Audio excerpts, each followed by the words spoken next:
প্রিয় BCom second সেমিস্টারের ছাত্রছাত্রীরা, আজকে আমি যে বিষয় নিয়ে আলোচনা করব সেটি হচ্ছে তোমাদের যে কস্ট অ্যাকাউন্টিং সাবজেক্টটি রয়েছে।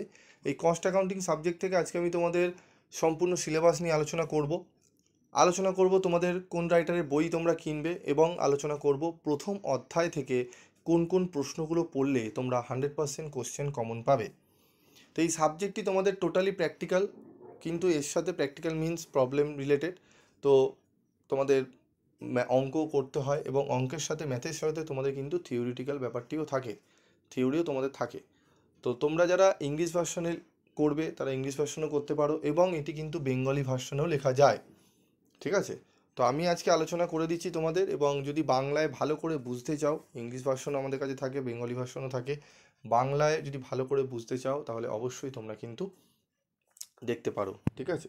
চ্যানেলটি ফলো রাখতে পারো। তো দেখো আমাদের কস্ট অ্যাকাউন্টিং ওয়ান, ঠিক আছে? কস্ট অ্যাকাউন্টিং ওয়ানে আমাদের প্রথমেই থাকছে ইন্ট্রোডাকশন, যেখানে থাকছে definition of costing, objective of cost accounting, installing A cost accounting system, essential of a good cost accounting system, cost concept, term and classification of cost object, cost unit, cost center, type of cost, classification of cost, direct বা indirect, ঠিক আছে? এগুলো রয়েছে। Functional wise, behaviour wise, sunk cost, opportunity cost, ঠিক আছে? এই সমস্ত কস্টিংগুলো আমাদের কিন্তু ইন্ট্রোডাকশানে আমাদের পড়তে হবে প্রথমে, ঠিক আছে? তারপর রয়েছে আমাদের মেটেরিয়াল কস্ট। মেটেরিয়াল আমরা purchase of material, organisation, purchase procedure, documentation, determination of material purchase cost, ঠিক আছে? এগুলো আমাদের থাকছে LIFO, FIFO and weightage average, যেগুলো আমরা করেছিলাম ক্লাস 11-এ, ঠিক আছে? তারপর রয়েছে আমাদের treatment of normal and abnormal loss of material. Okay, unit 2 এ মেটেরিয়াল কস্ট। ইউনিট 3-তে থাকছে আমাদের employee cost and incentive scheme. এটি আমরা করেছিলাম ক্লাস 12-এ, মনে করো তোমরা। হেলথের ওয়ান প্রিমিয়াম যে মেথডগুলো ছিল আমাদের, ঠিক আছে? এগুলোর আমরা করেছিলাম টোটাল আর্নিং বা total wages, effective rate of wages. Okay, সেই সমস্ত অঙ্কগুলো আমরা এখানে শিখব। 4 নম্বরে রয়েছে অ্যাকাউন্টিং ফর ওভারহেড। ওভারহেডটা আমাদের নতুন শিখবো আমরা ওভারহেড, ঠিক আছে? এবং cost statement, preparation of cost sheet, এটিও আমরা কিন্তু শিখে এসেছি।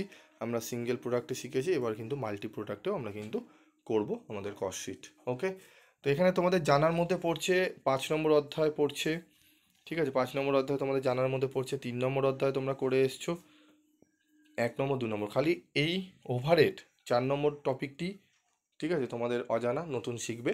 বাকিগুলো সব করে এসছো, সেগুলো একটু আপগ্রেড হবে, ঠিক আছে? চিন্তার কোনো কারণ নেই, অত্যন্ত সোজা একটি সাবজেক্ট। তোমরা যদি ভালো করে বুঝে করো একদম অসুবিধা হবে না। তোমাদের জন্য অফলাইনে ক্লাসেরও ব্যবস্থা রয়েছে, এবং তোমাদের থার্ড সেমিস্টারে একটি অফার তোমাদের দিয়ে রাখছি। যারা থার্ড সেমিস্টারে পড়বে ভাবছো অফলাইনে তোমরা যদি 1200 টাকা খরচা করো, একবারে এক টাইম 1200 টাকা দেবে, তোমরা পুরো থার্ড সেমিস্টার পড়ে নিতে পারবে, ঠিক আছে? 1200 টাকা তোমরা দিলেই তোমরা কিন্তু পড়ে নিতে পারবে। এবং সেকেন্ড সেমিস্টারে তোমাদের পার সাবজেক্ট যে রেটটা আমি বলেছিলাম সেটি রয়েছে। যারা অনলাইনে ক্লাস করতে চাও, সরি অফলাইনে, তাদের কিন্তু কমার্সের পেপারগুলো যদি পড়ো, এই মানে বিকম কমার্সের যে পেপারগুলো রয়েছে সেগুলো যদি পড়ো, তার সাথে তোমাদের কিন্তু কম্পালসারি পেপারগুলো তোমরা ফ্রি অফ কস্টে নোটস পেয়ে যাবে, ঠিক আছে? তো চলো আমরা এবার দেখে নিই আমাদের বইয়ের নাম। তো বুক নেম, তোমরা কস্ট অ্যাকাউন্টিং ওয়ান বই কিনতে পারো, বাসু দাসের বই কিনতে পারো, প্রবলেম বই, ম্যাক্সিমাম প্রফেসররাই ফলো করেন এই বইটি। তারপর রয়েছে গৌতম কুমার জানা, যারা বেঙ্গলি ভার্সনে কিনতে চাও, যদিও বইটি এখন অ্যাভেলেবেল পাওয়া যাচ্ছে না, তবু আমি নাম বলে রাখছি, গৌতম কুমার জানা, দেবু কনসার্নের এই বইটি। এবং যেটি পাওয়া যাচ্ছে অ্যাভেলেবেল সেটি হচ্ছে তোমাদের টিডি পাবলিকেশনের বই, ঠিক আছে? টিডি পাবলিকেশনের টোটালি ইংলিশ ভার্সনের বই রয়েছে, বইটি খুবই সুন্দরভাবে সাজানো রয়েছে, ইন ডিটেলে সেখানে লেখা রয়েছে, তোমরা চাইলে সেই বইটি কিনতে পারো, ঠিক আছে? তো এবার আমাদের দেখে নেবো আমাদের প্রথম অধ্যায় থেকে কী কী গুরুত্বপূর্ণ প্রশ্নগুলো আমরা পড়বো, দেখে নেবো। চলো দেখো, আমাদের রয়েছে ইন্ট্রোডাকশন ইউনিট 1-এ প্রথম যেটি পড়বো প্রশ্ন, আর এই প্রশ্নগুলো থেকেই তোমরা কিন্তু কোশ্চেন কমন পাবে, জেনারেল এবং অনার্স উভয়ে। State the objective of cost accounting, প্রশ্নটি অত্যন্ত গুরুত্বপূর্ণ। State the importance of cost accounting, difference between cost centre and cost unit. এই তিনটে প্রশ্ন বারবারই ঘুরিয়ে ফিরিয়ে আসে, তাই তোমরা খুব ভালো করে এটি পড়ে রাখবে। প্রশ্নটি কিন্তু তিনটে প্রশ্নই অত্যন্ত গুরুত্বপূর্ণ। এই 3টে প্রশ্ন পড়লে আশা করি এখান থেকেই তোমরা 5 মার্কসের একটা কোশ্চেন কিন্তু কমন পাবে। এবং আরেকটি 5 মার্কসের তোমাদের প্রশ্ন দেয়, সেটি কিভাবে দেবে আমি বলে দিচ্ছি। এই প্রশ্নটি একটু পড়বে, এটি তোমাদের আসার সম্ভাবনা রয়েছে অনার্সের ক্ষেত্রে। Mention the classification of cost, কস্টের ক্লাসিফিকেশানগুলো পড়তে হবে তোমাদের। এইভাবে ডাইরেক্ট দিয়ে দিতে পারে বা নাম ধরেও বলতে পারে, বিহেভিয়ার আছে, ঠিক আছে, তো এরকম নাম ধরেও বলতে পারে। তো টোটালটাই পড়ে রাখবে একদম। এই 4টে যদি পড়ে নাও, এখন থেকেই পড়ে রাখো, নিশ্চিন্ত থাকো 5 নম্বর তোমরা একদম হাতের মুঠোয়, 5 আউট অফ 5 তোমরা পেয়ে যাবে।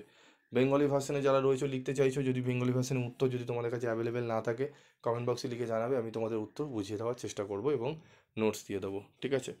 তারপর রয়েছে দেখো, এইরকম একটা প্রশ্ন আসতে পারে, which method of costing would you recommend for the following industry, ঠিক আছে, যে ইন্ডাস্ট্রিগুলো রয়েছে তারা কি কস্টিং মেথড ইউজ করে, ঠিক আছে। এখানে রয়েছে দেখো, construction industry, airlines company, still industry, computers, toy making, bicycle manufacturing, ঠিক আছে, ট্রান্সপোর্ট, পাওয়ার, ব্রিক, এগুলো কি কি কস্ট ইউনিট এবং কি কি কস্ট সেন্টার ইউজ হয় সেগুলো আমাদের এখানে বলতে হবে, ঠিক আছে।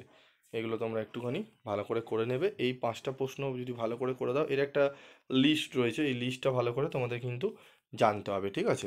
এই লিস্টগুলো জানলে, যেরকম তোমাদের যেই রয়েছে দেখো ট্রান্সপোর্ট, ঠিক আছে, ট্রান্সপোর্টের ক্ষেত্রে কী লাগে, ঠিক আছে, ট্রান্সপোর্টের ক্ষেত্রে কস্ট ইউনিট হচ্ছে passenger kilometre or tonne kilometre, tonne per kilometre, ঠিক আছে।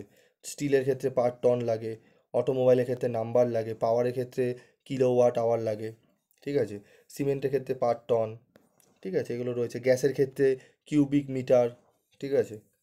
তো এগুলো একটুখানি ভালো করে যদি স্ট্রাকচার ওয়াইজ তোমরা পড়ে নাও, আর যদি তোমরা মনে করো যে স্যার আমাদের এই একটা ক্লাস করিয়ে দিন, এই কস্ট ইউনিট কস্ট সেন্টার একটা ক্লাস করিয়ে দিন, যাতে কেন এখান থেকে তোমাদের 5 মার্কস থাকে, খালি জাস্ট আইডেন্টিফাই করতে হবে। অনার্সের ক্ষেত্রেও জেনারেল ক্ষেত্রেও তো কতবারে অনার্সের ক্ষেত্রে বলেই দিয়েছিল, জাস্ট মেলাতে হতো। যেরকম ক স্তম্ভ থেকে বি স্তম্ভ মানে খ স্তম্ভর মেলানোর যে ব্যাপার থাকে, সেরকম মেলানো দিয়েছিল। আর জেনারেলদের ডাইরেক্ট বলেই দিয়েছিল যে কী কী cost centre unit cost unit এখানে অ্যাপ্লাই হয়। তো এর একটা স্ট্রাকচার রয়েছে, এটা যদি ভালো করে বুঝে যাও, একদম তোমরা 5 এবং 5 10 মার্কস একদম তোমরা পেয়ে যাচ্ছ, ঠিক আছে। তো আজকের মতো ভিডিওটি শেষ করছি। যদি তোমাদের ক্লাসটি ভালো লাগে, পরবর্তী ক্লাসের জন্য তোমরা বলবে, আমি অবশ্যই করিয়ে দেবো। আজকের মতো ভিডিওটি এখানেই শেষ করলাম।